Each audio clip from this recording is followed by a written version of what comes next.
The human maid calmed the Emperor's autistic heir. No one had ever touched him before. Before we dive into this story, drop a quick hi in the comments and tell me where you're watching from. It really helps support the channel. The vast imperial palace on Turkova loomed like a crystalline mountain against the vermilion sky. Inside its labyrinthine halls, Emily Parker took a deep breath, adjusting her standard-issue human service uniform as she followed her Turkovian supervisor toward her new assignment. "You understand this is unprecedented," said Supervisor Zenith, his four golden eyes blinking in sequence as he glided beside her. "Humans have never served the imperial family directly. This is a gesture of great trust." Emily nodded, trying to hide her nervousness. 3 Earth years working as domestic staff in the Turkovian embassy on Earth had prepared her somewhat, but being selected for the imperial palace itself was unexpected. The stipend would pay off her family's medical debts in months instead of decades. "You will attend to the private quarters of Prince Liran, the Emperor's heir," Zenith continued, lowering his melodic voice. "There are special considerations." They paused before an ornate door embellished with swirling patterns that seemed to move when Emily looked away. "The prince is what your people might call autistic. He processes sensory information differently than most Turkovians. Light, sound, and especially touch cause him extreme distress.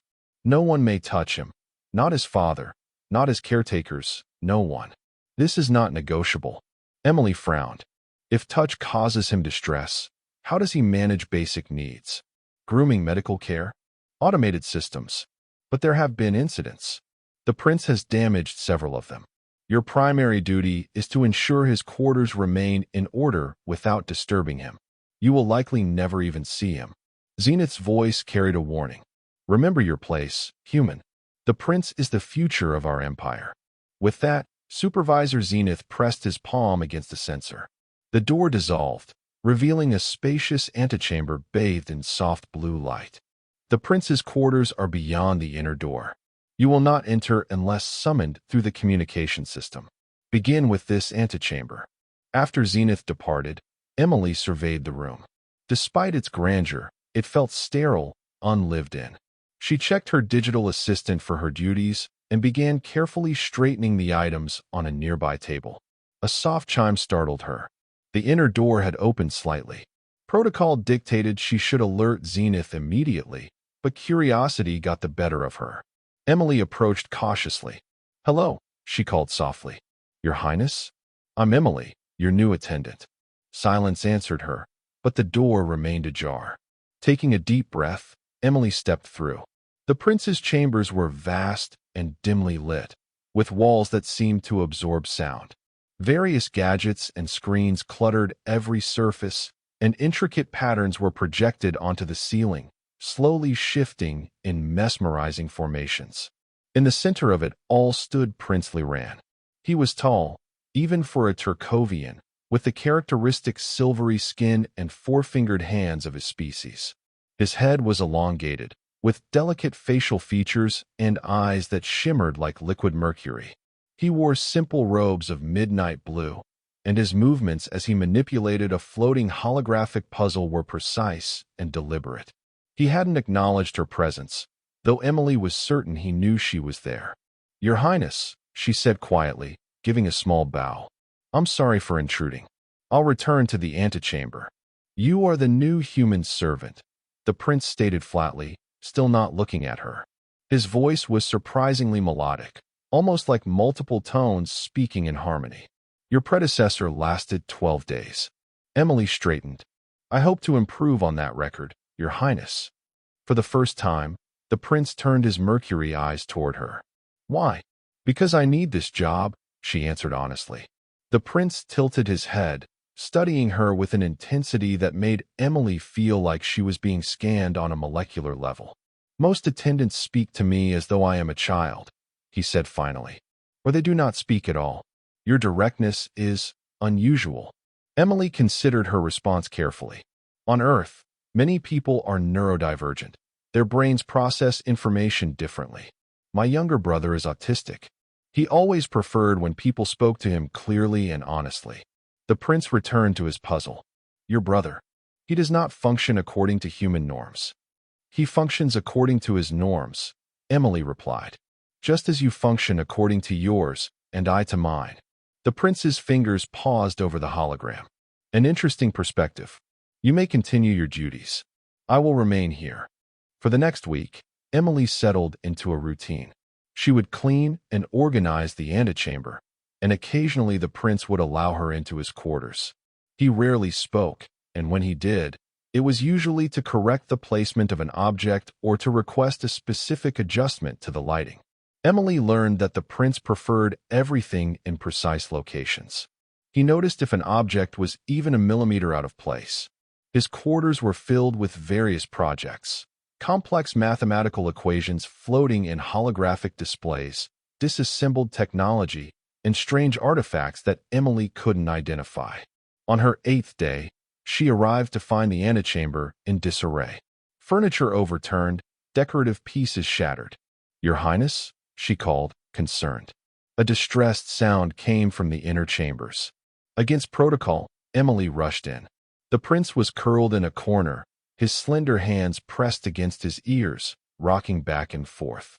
The usually orderly room was in chaos, and several of the automated cleaning units lay smashed against the walls. "Too loud," he groaned. "Too bright. Make it stop." Emily immediately dimmed the lights using the control panel. "What happened, Your Highness?" "System malfunction. All systems activated simultaneously." "Too much. Too much." Emily surveyed the room. The environmental controls were flashing red warnings. "May I try to fix it?" she asked. The prince didn't respond, still rocking. Emily approached the main control panel and found that several systems had indeed overloaded. She had some experience with Turkovian technology from her embassy work, but the palace systems were far more complex.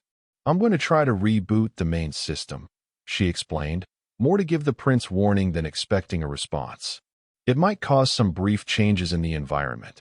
Her fingers moved over the alien interface, finding the emergency protocols.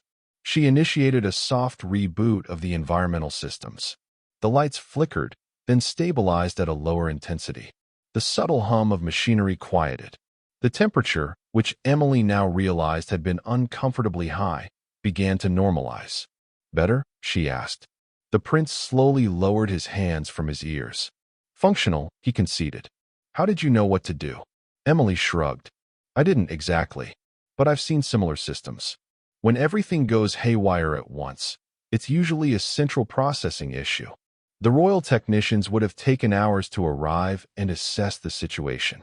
The prince uncurled slightly from his position. "You did not summon them." "I thought it might be faster to try fixing it myself first," Emily explained. "If I couldn't, I would have called for help." "Logical," the prince noted. "Most Turkovians would not have deviated from protocol." "Would you like me to help straighten things up?" Emily asked, gesturing to the disarray. The prince tensed visibly. "No one touches my possessions." "I understand," Emily said quickly. "I could guide you through where things were, and you could place them." The prince considered this for a long moment. "Acceptable," he finally decided. They spent the next hour with Emily describing where objects had been and the prince meticulously returning them to their exact positions. She was careful not to touch anything herself, respecting his boundaries. When they finished, the prince seemed exhausted but calmer. "Thank you," he said, the words sounding unpracticed. "You may go." The next morning, Emily was summoned to Supervisor Zenith's office. The Turkovian was agitated, his golden eyes blinking rapidly out of sequence. "You entered the prince's private chambers without authorization," Zenith stated accusingly. Emily straightened her spine. "There was an emergency, sir." The prince was in distress. "That is not for you to determine." Zenith's voice rose to an unpleasant pitch. "The protocols exist for a reason. The prince's condition makes human interaction particularly taxing. You could have caused irreparable harm. With all due respect, sir, I believe I helped." The prince seemed. "The prince," interrupted a harmonious voice from the doorway, "is capable of speaking for himself." Both Emily and Zenith turned to see Prince Liran standing in the entrance, flanked by two royal guards who looked distinctly uncomfortable. "Your Highness," Zenith immediately prostrated himself. This human has violated protocol. I assure you she will be removed immediately. No, said the prince simply. She stays. Zenith's eyes blinked in confusion. But your highness, the protocols were established by others who believed they knew what was best for me. The prince finished. Emily Parker acted logically and effectively during a system failure. She will continue as my attendant. Emily tried to keep her expression neutral, though she was shocked by the prince's intervention. As you wish, your highness, Zenith conceded, though his tone suggested the matter wasn't closed. After the prince left, Zenith turned to Emily with all four eyes narrowed. Whatever game you're playing, human, be warned. The prince is vulnerable in ways you cannot understand. If any harm comes to him under your watch, the consequences will be severe. I'm not playing any game, Emily replied firmly. I'm just doing my job. Over the following weeks, a tentative routine developed. The prince began to allow Emily more access to his chambers, though always under specific conditions. She learned that he preferred to work on his projects during the Turkovian night cycle when the palace was quietest. He was brilliant, absorbing and processing information at a rate that seemed impossible.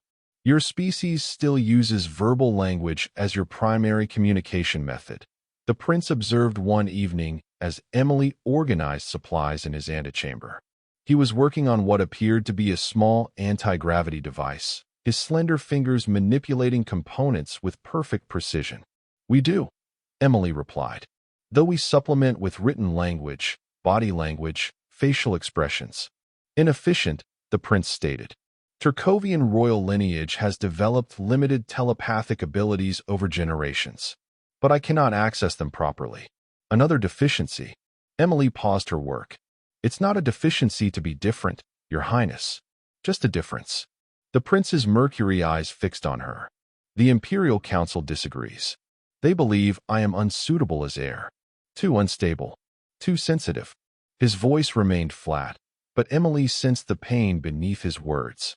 Is that what you believe? She asked carefully. I believe in empirical evidence, he replied. And the evidence suggests they may be correct.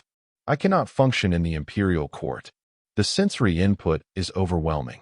I cannot be touched during the ceremonial rituals. I cannot interpret the subtle social cues that diplomatic relations require. Emily considered this. On Earth, we've learned that different neurological profiles offer unique perspectives and abilities. Your way of processing information might be exactly what your people need in a leader, even if it doesn't fit traditional expectations. The prince was silent for a long moment, his fingers still above his project. An interesting hypothesis, but untestable under current conditions. Maybe, Emily said, or maybe you just need the right accommodations to demonstrate your capabilities. The prince returned to his work, but Emily noticed that he seemed to be considering her words. Several days later, Emily arrived at work to find Supervisor Zenith waiting for her, looking even more agitated than usual. The Emperor has requested a formal audience with the prince, Zenith informed her, his voice strained. It is a disaster in the making. Why? Emily asked. Surely they've met before. Zenith's eyes blinked in sequence. The Emperor has been off-world for diplomatic missions since before the prince's sensitivity to touch became severe. He does not fully comprehend the extent of the issue, and the imperial greeting requires physical contact. Emily understood the problem immediately. Has anyone explained this to the Emperor? The imperial advisors have tried, Zenith sighed. But the Emperor believes it is a matter of discipline and willpower. He thinks the prince is simply being difficult. The meeting is scheduled for tomorrow's evening cycle, and it will include the full imperial court. Emily felt a knot of concern form in her stomach. Has the prince been told? Yes. He has locked himself in his chambers and is not responding to communications. Without waiting for permission, Emily headed directly to the prince's quarters. The door to the antechamber was sealed, but she used her access code to enter. Your Highness, she called. It's Emily. May I come in? There was no response, but after a moment, the inner door slid open a fraction. Emily took it as an invitation and entered cautiously. The room was darker than usual, with only the barest illumination. She could make out the prince's form, sitting rigidly in the center of the room, surrounded by his holographic displays showing what appeared to be historical footage of imperial ceremonies. "I cannot do it," he said without preamble. "The imperial greeting requires the touching of foreheads and palms. I cannot." Emily approached slowly, stopping at a respectful distance. "What happens if you try?" "Pain. Overwhelming sensation. Loss of bodily control. In the past, when forced to endure touch, I have experienced seizures, loss of consciousness." His voice was tight. "The imperial court will witness my failure. My father will have confirmation that I am unfit to rule." Emily thought quickly. Is there any precedent for modification of the greeting? Any historical accommodation for injury or disability? The prince gestured, and the holographic images shifted, showing various ceremonies. None that would be considered acceptable for the heir. Minor accommodations have been made for elderly council members, but never for the imperial bloodline. "What if you could practice?" Emily suggested. "Gradually expose yourself to the sensation in a controlled environment." The prince turned to face her fully, his mercury eyes reflecting the dim light. "Impossible. The ceremony is tomorrow, and there is no one who could." He stopped abruptly. "I could help," Emily offered quietly, "if you wanted to try." The prince was silent for so long that Emily thought he might have retreated into himself completely. "You would permit me to touch you?" he finally asked, his harmonic voice uncertain. "Yes," Emily said simply. "At your pace, under your control. We could start with just proximity, then maybe the briefest contact, and see if it helps." The prince rose from his seated position, moving with his characteristic precision. "The difference in our physiologies may make the exercise irrelevant." "Maybe," Emily acknowledged. "But it might help desensitize you to the general concept of touch. And if not, we've lost nothing by trying." The prince considered this logic. "Proceed," he finally decided. Emily nodded and slowly held out her hand, palm up, keeping it perfectly still about 2 feet away from the prince. "We'll start with just this. You decide if and when to move closer." The prince stared at her open hand as if it were a complex puzzle. Minutes passed, and Emily maintained her position without wavering. Finally, with extreme slowness, the prince raised his own 4-fingered hand and held it parallel to hers, still keeping a considerable distance between them. "Good," Emily encouraged softly. "Just like that. How does it feel?" "Anticipatory discomfort," the prince replied analytically. "My nerves are firing in expectation of overwhelming sensation." "That's your anxiety response," Emily explained. "Try to focus on your breathing. In through your nasal cavities, out through your mouth." The prince followed her instruction, his breathing becoming more regulated. After several more minutes, he moved his hand a few inches closer to hers. "Still okay?" Emily asked. "Manageable," the prince confirmed, though his voice had tightened slightly. They continued this way, with the prince gradually decreasing the distance between their hands in tiny increments. When they were just a few inches apart, Emily could see his hand beginning to tremble. "We can stop here for now," she offered. "No," the prince said with unexpected firmness. "Continue." After another minute of careful breathing, the prince moved his hand until it was hovering just a hair's breadth above Emily's palm. She could feel the slight difference in temperature emanating from his silvery skin.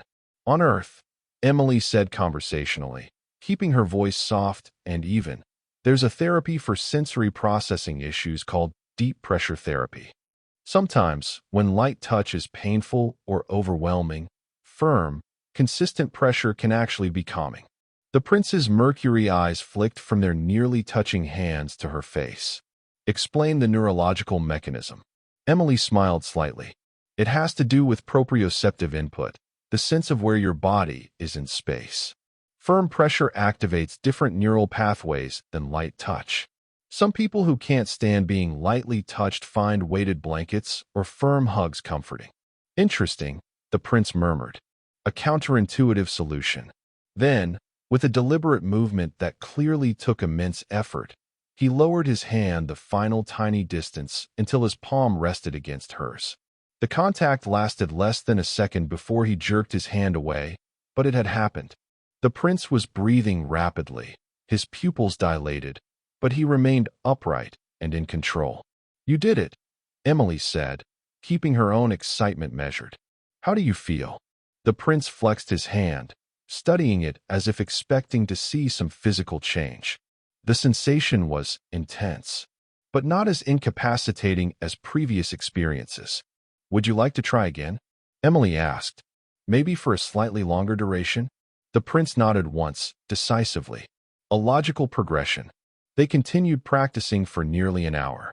By the end, the prince could maintain palm-to-palm contact for almost 5 seconds before needing to break away. It was far from the sustained touch the ceremony would require, but it represented enormous progress. "We should also attempt the forehead contact," the prince stated, though Emily could hear apprehension in his harmonious voice. "Are you sure?" she asked. "We've already made great progress for one day." "The ceremony is tomorrow," he reminded her. "This is necessary."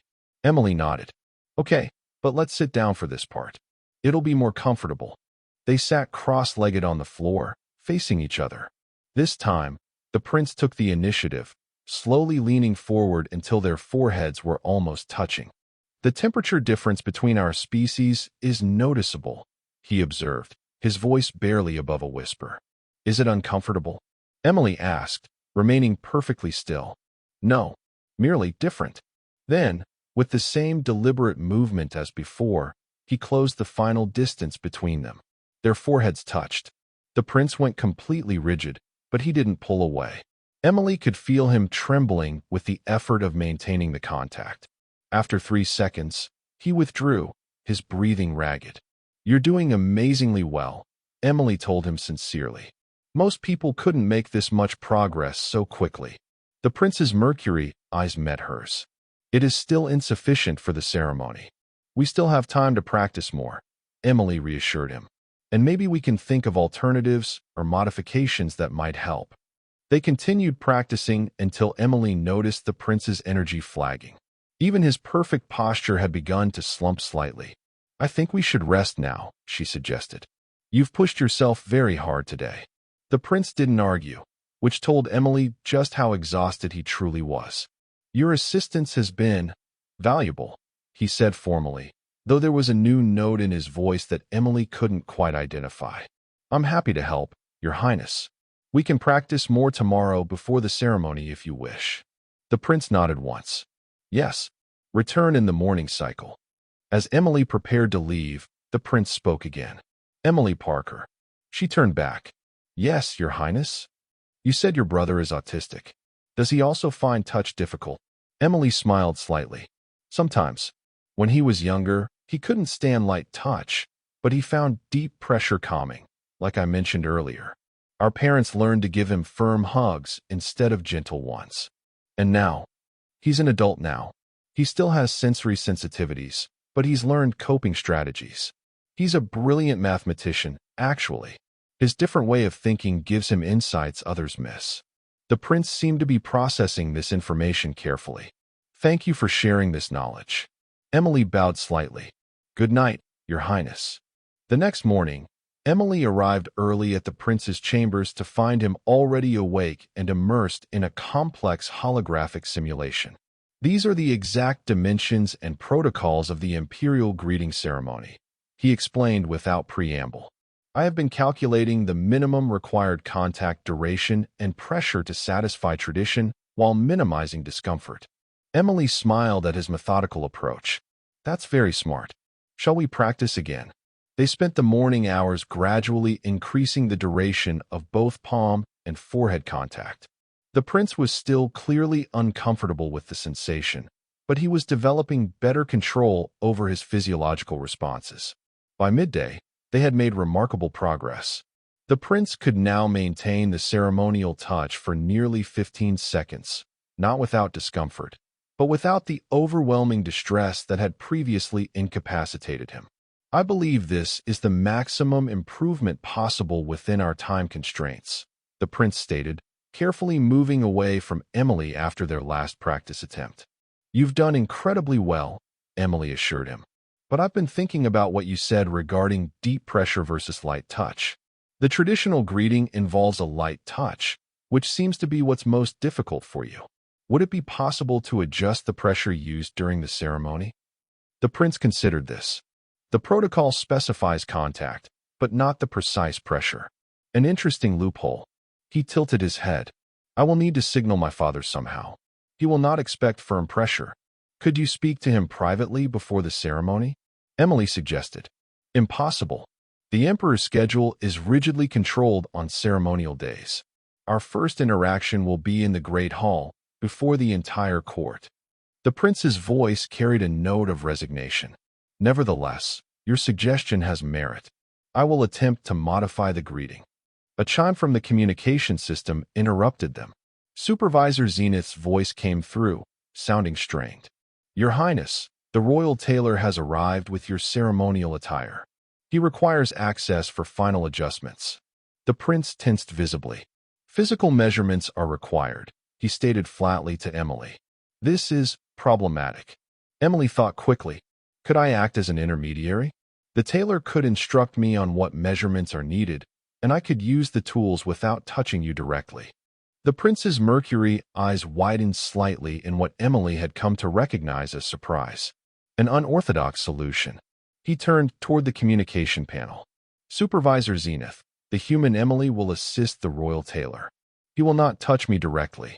There was a pause before Zenith's voice returned, clearly disapproving but unable to contradict the prince. As you wish, Your Highness. When the royal tailor arrived, he was clearly affronted by the arrangement. A portly Turkovian with elaborately decorated skin patterns denoting his high status, he glared at Emily with all four eyes. This is highly irregular, he sniffed. The royal attire is sacred. No human has ever been permitted to handle it.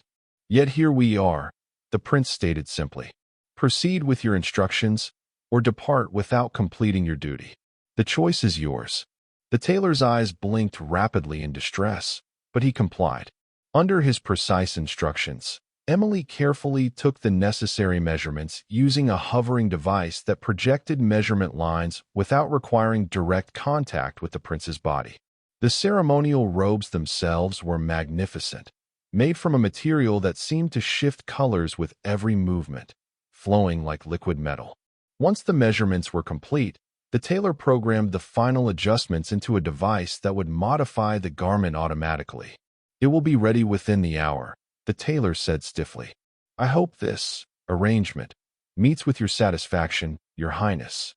After the tailor left, Emily noticed the prince staring at the ceremonial robes with an unreadable expression. Is something wrong with the garment? She asked. It is heavier than standard royal attire, he observed. The material contains traces of Turkovian noble metals. The weight is not unpleasant. Emily smiled slightly. Like a weighted blanket. Maybe that will help during the ceremony, having that consistent pressure all around you. A fortuitous coincidence, the prince agreed. Though I suspect my ancestors did not design ceremonial attire with sensory accommodation in mind. As the hour of the ceremony approached, Supervisor Zenith returned to escort the prince to the Great Hall. He eyed Emily suspiciously. Your presence is not required for the ceremony, human, he stated firmly. Before Emily could respond, the prince spoke. Emily Parker will accompany me as my personal attendant. This is non-negotiable. Zenith's eyes blinked in rapid succession, but he bowed low. As you command, Your Highness. The Great Hall of the Imperial Palace was unlike anything Emily had ever seen.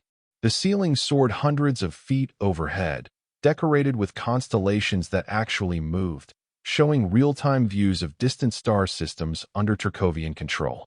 The walls were made of a translucent material that seemed to breathe, occasionally becoming transparent to reveal spectacular views of the capital city below. Hundreds of Turkovian nobles lined the hall, their skin patterns glowing with status markers and family lineages. Hovering platforms carried the most ancient or honored guests. In the center of it all, on a raised dais of what appeared to be solid light, sat Emperor Thorian. Even to Emily's human eyes, the family resemblance between the Emperor and Prince Liran was obvious. The Emperor had the same mercury eyes, though his were narrower, more calculating. His ceremonial armor gleamed with embedded jewels that caught the light from the living chandeliers overhead. As they approached the dais, Emily could feel the prince tensing beside her. His breathing had become shallow and rapid. "Remember what we practiced," she whispered. "Firm pressure, not light touch. And breathe." The prince gave an almost imperceptible nod as they reached the foot of the dais. Supervisor Zenith announced in a formal, ringing voice, "His Royal Highness, Prince Liran, heir to the Turkovian Empire, approaches the imperial presence." The hall fell silent as the emperor rose to his feet.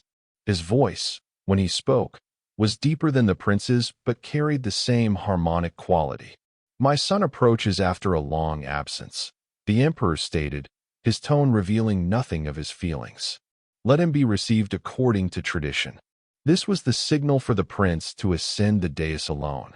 Emily watched with carefully concealed anxiety as he climbed the steps with measured grace, his ceremonial robes flowing around him like liquid starlight. As the prince reached the top of the dais, he and the emperor stood face to face. The entire court held its collective breath, aware of the rumors regarding the prince's aversion to touch. The ceremonial greeting required the emperor to extend his hands, palms up. The prince would then place his palms against his father's, and they would touch foreheads, symbolizing the sharing of thoughts and the unity of purpose between ruler and heir. Emperor Thorian extended his hands as tradition dictated. For a moment that seemed to stretch into eternity, the prince stood motionless. Emily could see the minute trembling of his slender frame even from a distance. Then, with deliberate precision, Prince Liran placed his palms firmly, not lightly, against his father's. The emperor's eyes widened slightly at the unexpected pressure, but he did not pull away. As they leaned forward for the forehead touch, Emily saw the prince whisper something to his father. Whatever he said caused a flicker of surprise to cross the emperor's face. Then, instead of the traditional light touch of foreheads, the emperor pressed his forehead firmly against his son's. They held the position for the required duration, and when they separated, a murmur of approval rippled through the assembled court. The ceremony had been completed without incident. The prince had not faltered. Emily released the breath she hadn't realized she'd been holding. The prince descended the steps and rejoined her at the edge of the hall, while the emperor addressed the court on matters of state. "You did it," she whispered, beaming with pride. "The modified pressure technique was effective," the prince confirmed quietly. "My father adapted quickly once I explained." "What did you tell him?" A ghost of a smile flickered across the prince's face. "The truth. That a human maid taught the imperial heir how to accept touch without distress." The remainder of the ceremony proceeded without incident. Various nobles and dignitaries approached to pay respects to the prince, but none required physical contact. The ceremonial greeting was reserved for direct family members only. As the formal proceedings concluded, Supervisor Zenith approached them, looking distinctly uncomfortable. "The Emperor requests a private audience with Prince Liran," he announced. And he hesitated, clearly distressed. The human Emily Parker as well. Emily felt a flutter of nervousness. Being summoned by the Emperor was unprecedented for a human servant. They were escorted to a smaller chamber adjoining the Great Hall. Though less grandiose than the main hall, it was still opulent by any standard. Emperor Thorian waited for them, having removed his ceremonial helmet but still wearing his impressive armor. "Leave us," he commanded Zenith, who bowed deeply and departed with obvious reluctance. Once they were alone, the Emperor's posture relaxed slightly. He studied Emily with his mercury eyes, so similar to his son's, yet carrying the weight of centuries of imperial rule. "So," he said finally, "you are the human who has accomplished what a legion of Turkovian specialists could not." Emily bowed respectfully. "Your Majesty, I simply offered a different perspective. The prince did all the difficult work himself." "Indeed." The Emperor turned his gaze to his son. "You performed the greeting perfectly, Liran." The court was impressed. "The rumors of your difficulties will be quelled for now." The prince inclined his head. "The ceremony is merely a ritual. It does not address the Council's concerns about my suitability as heir. Perhaps not directly, the Emperor agreed. But perception shapes reality in the imperial court. And today, you were perceived as capable and controlled. He paused, his expression becoming more serious. I must confess, I had begun to share the Council's doubts. The prince's posture stiffened almost imperceptibly. Emily fought the urge to speak in his defense. Your sensory sensitivities were not present in your early development, the Emperor continued. When they emerged and intensified, many believed it was a sign of mental deterioration, a weakness in the bloodline. And what do you believe, father? The prince asked, his harmonious voice perfectly even. The Emperor was silent for a moment. I believe that today I saw not weakness, but adaptation. You found a solution where our finest medical minds could not. He glanced at Emily. With unexpected help, he moved closer to his son, though still maintaining a respectful distance. The Empire faces challenges that cannot be solved by traditional thinking. Perhaps what the Council sees as your greatest weakness may prove to be your greatest strength. The ability to perceive the world differently and find unconventional solutions. Emily could see the prince processing this statement, uncertainty flickering across his usually composed features. I have made a decision, the Emperor announced. You will join me in the diplomatic summit with the Vexirian Alliance next cycle. Their negotiation methods have confounded our traditional diplomats for decades. Perhaps your unique perspective will reveal what others have missed. The prince's Mercury eyes widened slightly. The Vexirians are notoriously sensitive to nonverbal cues. My difficulty in interpreting such signals would seem to be a disadvantage.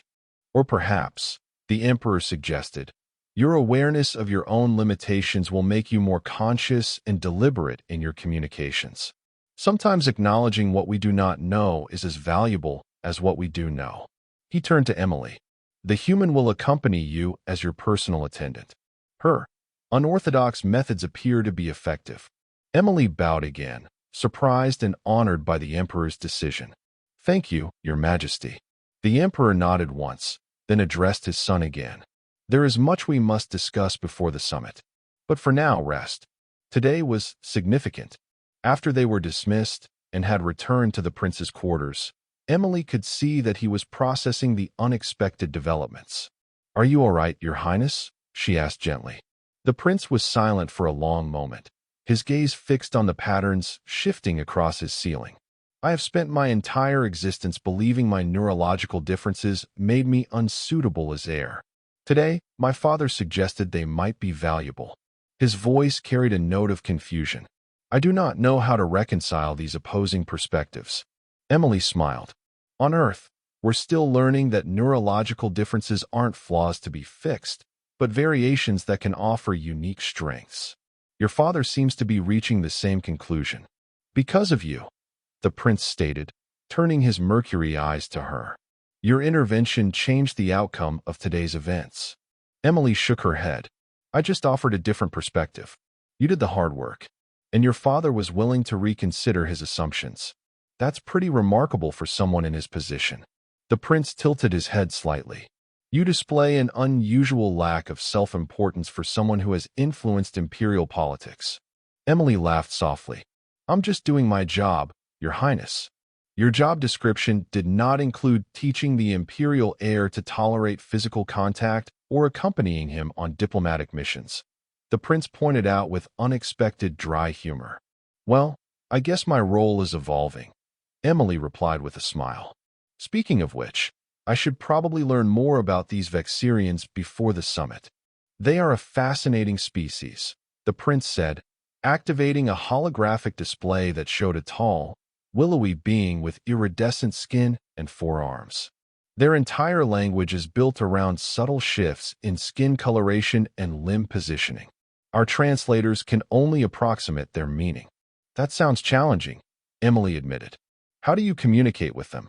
With great difficulty, the prince replied, which is why the trade negotiations have stalled for decades. The Vexirians control access to several rare minerals our technology requires. Finding common ground has proven elusive. Emily studied the holographic image thoughtfully. So they communicate primarily through visual cues rather than sound. Correct. They can perceive sound but attach little significance to it. Their hearing range is quite limited compared to both humans and Turkovians. A thought occurred to Emily. Your Highness, if they rely on visual communication and have limited hearing, could that actually be an advantage for you? You mentioned struggling with subtle social cues, but with the Vexirians, everything is explicit and deliberate, right? There's no hidden meaning in tone of voice or facial expressions. The prince's eyes widened slightly as he considered this perspective. An intriguing observation. Their communication is indeed precise and intentional. There is little room for ambiguity or implied meaning. He looked at Emily with new appreciation. This may indeed be a scenario where my neurological processing is advantageous rather than limiting. Over the next several days, Emily and the prince prepared intensively for the Vexirian summit. The prince immersed himself in studying Vexirian culture and communication patterns, while Emily focused on learning the proper protocols for serving as a royal attendant during diplomatic functions. Supervisor Zenith, though clearly still uncomfortable with Emily's elevated status, provided invaluable guidance on the intricate rules of imperial diplomacy. The human will be visible to the Vexirians, he explained with obvious disapproval. This is unprecedented. No non-Urkovian has ever been present during high-level negotiations, which may prove advantageous, the prince observed. The Vexirians may perceive the inclusion of a different species as a gesture of openness to diversity. The day of the summit arrived with considerable fanfare. The Vexirian delegation was received in the Imperial Diplomatic Chamber, a circular room with walls that could be programmed to display any environment. For this occasion, they showed a perfect replica of the sacred Vexirian crystal forests. Emily stood slightly behind the prince as the Vexirian representatives entered. They were even more striking in person than in the holographic displays. Nearly 7 feet tall with skin that rippled with colors like the surface of a soap bubble. Their forearms moved in fluid, deliberate patterns that Emily realized was their primary form of communication. The lead Vexirian, introduced as Chief Negotiator Luminax, approached the prince and emperor. The translator device is activated, converting the Vexirian's color patterns and movements into Turkovian speech. We greet the stars that shine in the imperial presence, came the translated words, though Emily noted they seemed stilted and unnatural. The formal introductions proceeded according to protocol, with the emperor presenting Prince Loran as his heir and future ruler.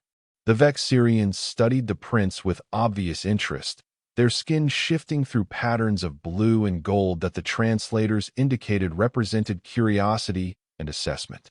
When the initial formalities concluded and the actual negotiations began, Emily observed something fascinating.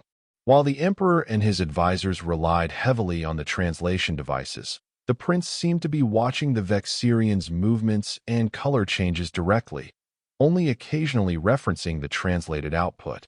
During a brief recess, the prince confirmed her observation. Their color patterns follow logical, consistent rules, he explained quietly. The translators are programmed to interpret common phrases and diplomatic statements, but they miss the nuances. By observing directly, I can detect patterns that the translators overlook. That's incredible, Emily said, genuinely impressed. You're learning their language in real time. Not learning, the prince corrected. Pattern recognition. It is similar to the mathematical progressions I study. Their communication follows discernible sequences. When negotiations resumed, the prince requested permission to address the Vexirians directly. The emperor, though surprised, granted his approval. To everyone's astonishment, the prince began to communicate with simple color patterns projected from a small device he had apparently programmed during the recess. The patterns were basic compared to the Vexirians' natural communication, but the intent was clear. The Vexirian delegation's skin flashed with vibrant patterns that the translators interpreted as surprise and approval. Chief Negotiator Luminax responded with a series of color shifts that seemed more complex than previous exchanges. The prince studied these carefully before responding with another projected pattern. Gradually, a more direct dialogue developed between the prince and the Vexirians, bypassing much of the need for the imperfect translation technology. Emily noticed the emperor and his advisors watching with barely concealed amazement as the negotiations began to progress more smoothly than they had in decades. By the end of the day, a preliminary agreement had been reached regarding trade terms for the rare minerals the empire needed. The Vexirians seemed particularly pleased with the prince's efforts to communicate in their preferred method. As the delegation departed, Chief Negotiator Luminax approached the prince once more. Instead of using color patterns, the Vexirian extended one slender hand in what was clearly an adaptation of a human handshake, a gesture they must have researched specifically for this meeting. The room fell silent. Everyone present knew of the prince's aversion to touch. Emily held her breath as the prince regarded the extended hand.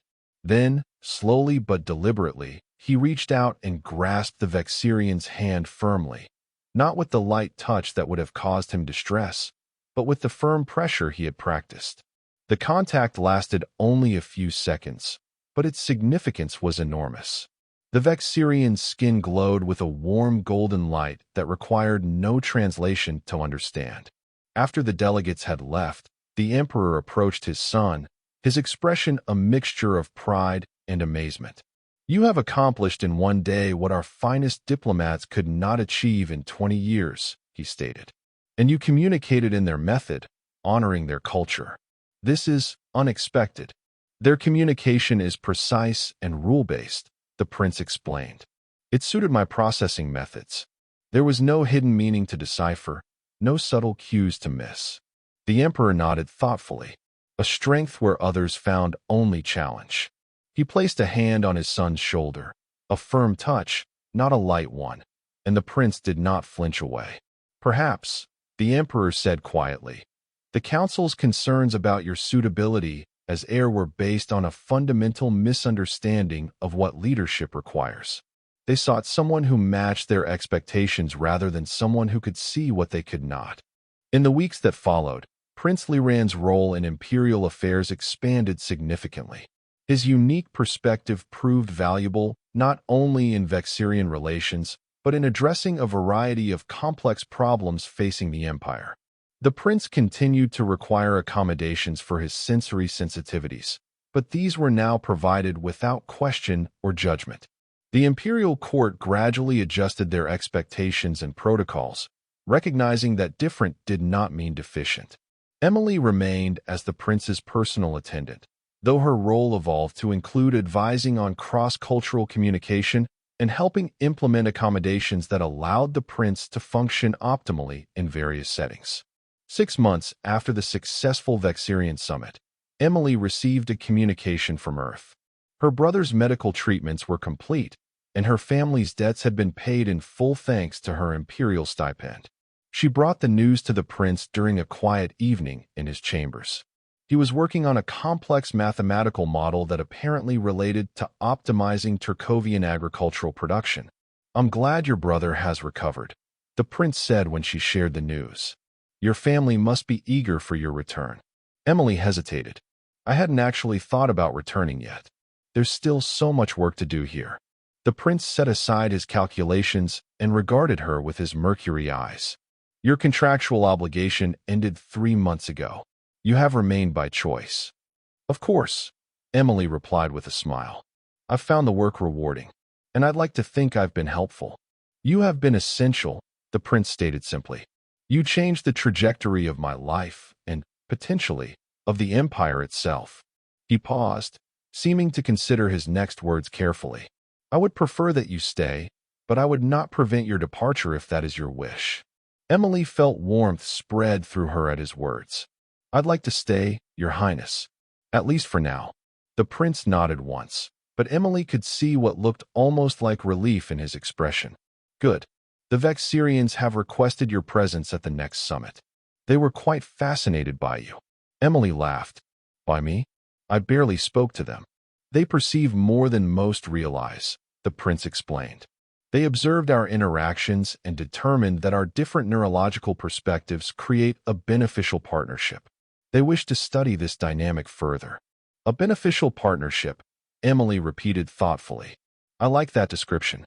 The prince returned to his calculations, but not before adding, as do I. Outside the windows of the imperial palace, the three moons of Turkova rose over the horizon, casting their silver light across the crystalline spires of the capital. Inside, a human woman and a Turkovian prince, each with their own unique way of perceiving the universe, continued their work, proving that difference could indeed be strength, and that understanding could bridge even the most profound divides. And that was the end of the story.